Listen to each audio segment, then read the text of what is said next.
અમદાવાદના કાગડાપીઠ પોલીસ સ્ટેશનમાંથી ચોરીનો આરોપી પોલીસ કસ્ટડીમાંથી નાસી ગયો હતો.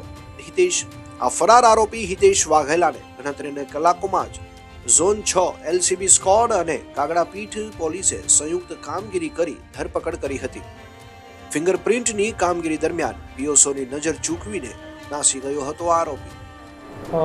ગત 19 તારીખના રોજ કાગડાપીઠ પોલીસ સ્ટેશનમાં મોબાઈલ ચોરીના ગુનો દાખલ કરવામાં આવેલો, જે અનુસંધાને આ ગુનાના આરોપી નામ હિતેશ ઉર્ફે રોકી રમેશભાઈ વાઘેલા, ઉંમર વર્ષ 24, રિક્ષા ડ્રાઈવર, બહેરામપુરા કાગડાપીઠના રહેવાસી, જેનું મૂળ છે કલોલ, ગાંધીનગર, તેઓની ધરપકડ ગઈકાલના રાતના કરવામાં આવેલી હતી.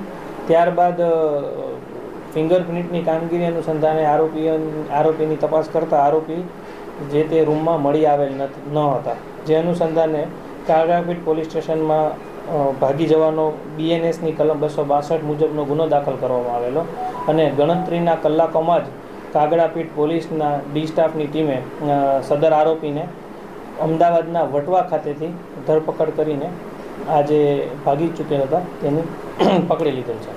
ક્યાં ગયો હતો અને આગળ શું પ્લાન હતો એનો? તે જનરલી બહેરામપુરામાં તેના ફૈબાના ઘરે રહે છે.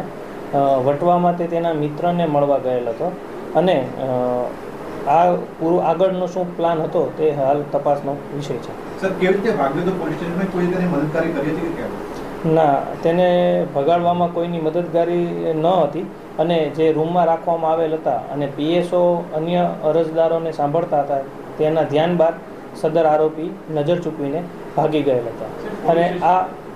અને આ જે ભાગી જવાની ઘટનામાં જે પોલીસ કર્મચારી નો કસૂરવાર ઠરશે તેને ખાતાકીય રાયે તેમના વિરુદ્ધ પગલાં પણ લેવામાં આવશે. પોલીસ સ્ટેશન એક મેકશિફ્ટ જે જગ્યા છે ત્યાં અત્યારે રાખવામાં આવેલું છે. ત્યાં એક રૂમ છે, રૂમમાં તેમને બેસાડવામાં આવેલ હતા અને જ્યાં રૂમમાં પીએસઓની નજર ચૂકવીને આ વ્યક્તિ ભાગી છૂટેલા હતા.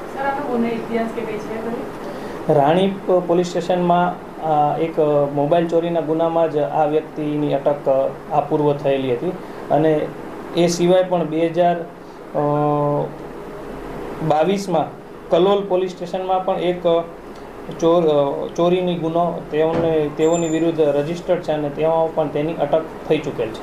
સર, આને તમે ભૂલ ગણો છો, બેદરકારી ગણો છો અને આગામી સમયમાં આવી રીતે આરોપી ના ભાગી શકે તે માટે કોઈ આયોજન ખરું? આ જે બેદરકારી જે તે પોલીસ સ્ટાફ દ્વારા જે થઈ છે તેની હાલ પ્રાથમિક તપાસ ચાલુ છે અને પ્રાથમિક તપાસ બાદ જે પણ કસૂરવાર પોલીસ કર્મચારી હશે તેઓને ખાતાકીય રાહે તેઓના વિરુદ્ધ કડકમાં કડક પગલાં લેવામાં આવશે અને ભવિષ્યમાં આ પ્રકારની કોઈ ઘટના ન થાય તેની સાવચેતીના પગલાં પણ આવતા ભવિષ્યમાં લેવામાં આવશે.